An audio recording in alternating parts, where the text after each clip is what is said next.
Alright guys, we're back today with another video in our Nova Scotia travel series. For today's video, we're going to be visiting the historic and UNESCO World Heritage Site town of Lunenburg, Nova Scotia. Lunenburg is about an hour away from Halifax, and it's known for its influence in the local fishing industry. It's also known for its world famous Bluenose, which was a ship that was really important and set a lot of records. In addition to the Bluenose, you'll find a lot of colorful buildings lining the streets in Lunenburg. Buildings by the pier and throughout the town are decked out in full color, and lots of them. So sit back, relax, and enjoy a tour of Lunenburg, Nova Scotia. A great thing to do in Lunenburg and in the rest of Nova Scotia is to eat some of the wide variety of seafood that they offer. So we're going to do that today.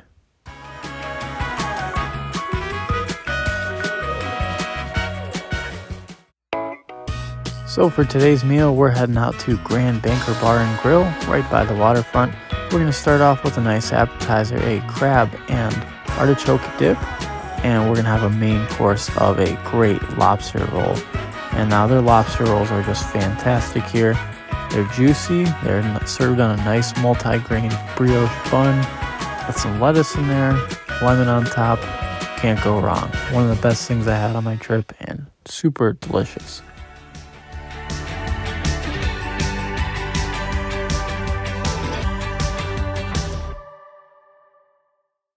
Another great thing to do in Lunenburg is to check out the historic Lunenburg Harbor, and the best way to do that is on a boat tour.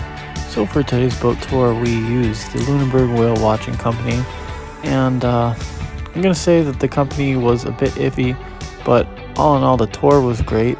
The tour was ultimately designed for whale watching, and there were no whales to be spotted, and on second thought I did some research, and looks like almost nobody ever finds whales with that company. So if you disregard the whales and you just treat it like it's a harbor tour and a wildlife tour, pretty good tour. Think about whales, probably not getting the most bang for your buck there. Was about 70 Canadian dollars a tour per person, and you probably could get cheaper with some of the other companies that are just advertising a harbor tour, but we did get to see some cool stuff on the tour. So right here we've got the Bluenose, which was one of the first things that we drove past on our tour. We got some more on that later. But after the Bluenose, we came by and we got out of the harbor. We saw this cool little area that was full of caves. Apparently on a calm day you can even kayak underneath there, but it was a bit choppy the day we went out, so lots of waves going through there. After that we went by this old abandoned village with a nice lighthouse, and it appears that everything there is abandoned, unfortunately, including the lighthouse. And then after that we went by and we saw some seals. This was definitely the highlight of the trip. They were just kind of sitting on these rocks over here. If you look closely, they're just bobbing around, heads over the water there, and a few up on those rocks over there. Really cute harbor sails. They were really beautiful, jumping around, interacting with the boat. Really playful guys, and they were definitely cool.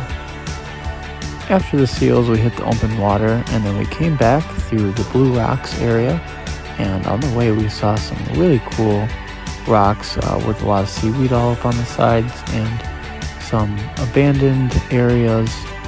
Here's a nice little boathouse shed type thing hanging out over there. Then we made our way back through the harbor, and this was Breakwater Lighthouse right on the edge of the harbor. And we're making our way back in, seeing a lot of the boats are just kind of parked out there right outside the harbor. And here's another fantastic view of postcard-worthy UNESCO Heritage Site, Lunenburg. A nice red building over there. A little preview of what's yet to come. And we're going to be checking out that museum in there in just a minute.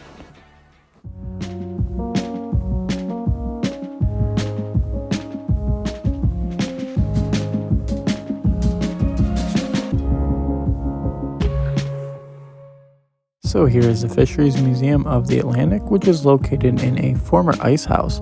Here we have some pictures of them milling ice out of the river and some tools that they might have used to do it. They've got lots of great stuff in here and lots of information about the species that live in the Atlantic, the 3 major currents that come by through the Nova Scotia area that lead to the abundance of wildlife in the area. You can experience some of this abundant wildlife firsthand at the museum. They've got this nice little diorama with some of the crustaceans you might find, some of the shell that you might see at the bottom of the seafloor, and that might even wash along the shore. On a bit more of a somber note, the museum shows a good amount of detail about the negative effects that humanity has caused on the North Atlantic Ocean and many of the oceans and seas around the Earth. So here's some information there about some of the things that Canada is actively working on to try and correct some of these mistakes of the past and create a better future for the seas, the fish that live in them, and for us as consumers of seafood. Another thing that they make a good reference of is the dangers of the sea. So they've got some unfortunate situations that have occurred with many of the life-saving operations, and they have a memorial dedicated to them. Here we find some fishermen and Jesus calming the storm here on this boat in the seas. This painting is something that I find especially fascinating as someone who studies theology. Really appreciate how they view Jesus in their life as someone who helps calm the storm for them and someone that can help them in a time of grief. And they look to him as many of their brothers and their uncles and their grandfathers and sisters have potentially lost their lives or have lost someone they know in these storms, as the fishermen are very important to the region. So it is a bit sad, but it's really important that you make sure that you honor those who came before you. Additionally, there's also a memorial right outside the museum that pays homage to the fishermen who have lost their lives in the area. Following the memorials, you can find some fascinating exhibits full of wooden boat models, including the famous Bluenose.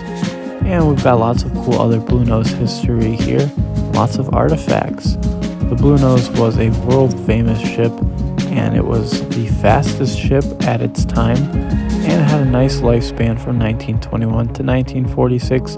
Towards the end of its lifespan, it was used in the trades and was even stopped by the Nazis, but was let loose just because of its famous history.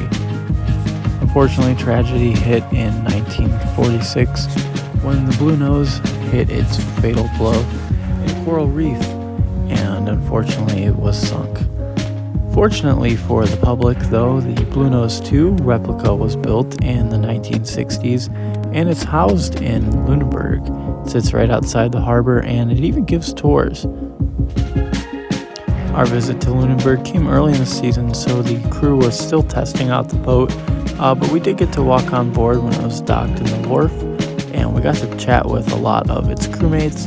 They told us lots of fascinating stories about the history of Bluenose, and they even shared us a little bit about why they love sailing on the Bluenose 2. So here is a picture of the Bluenose 2 as we saw it on our boat tour. Well, that's going to wrap up today's video. Our next stop is going to be Halifax, and the video is going to be coming out real soon on that. Feel free to check out some of my other Nova Scotia videos. I've got a great 2-part video on Peggy's Cove. And if you like this channel, make sure you guys hit the like button, subscribe, and if you want to help out my channel, go on to buy me a coffee to support the channel. Appreciate you guys for tuning in today, and have a great day.